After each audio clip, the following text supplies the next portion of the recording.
Sel elektrolisis adalah sel elektrokimia di mana energi listrik digunakan untuk menjalankan reaksi redoks tidak spontan.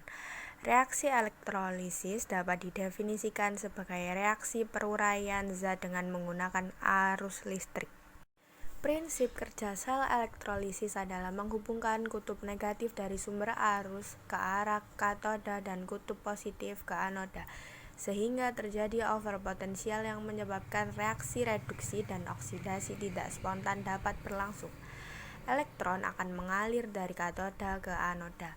Ion-ion positif akan cenderung tertarik ke katoda dan tereduksi, sedangkan ion-ion negatif akan cenderung tertarik ke anoda dan teroksidasi.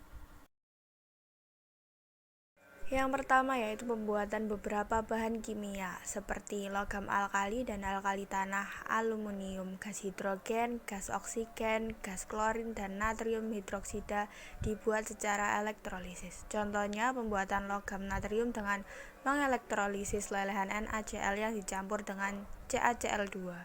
Yang kedua yaitu pemurnian logam. Pada pengolahan tembaga dari biji kalkopirit diperoleh tembaga yang masih tercampur dengan sedikit perak, emas, dan platina. Tembaga yang tidak murni dipisahkan dari zat pengotornya dengan elektrolisis. Tembaga yang tidak murni dipasangkan sebagai anoda dan tembaga murni dipasang sebagai katoda dalam elektrolit larutan CuSO4. Tembaga di anoda teroksidasi menjadi Cu2+, selanjutnya Cu2+ direduksi di katoda. Yang ketiga yaitu penyepuhan logam. Suatu produk dari logam agar terlindungi dari korosi dan terlihat lebih menarik seringkali dilapisi dengan lapisan tipis logam lain yang lebih tahan korosi dan mengkilat.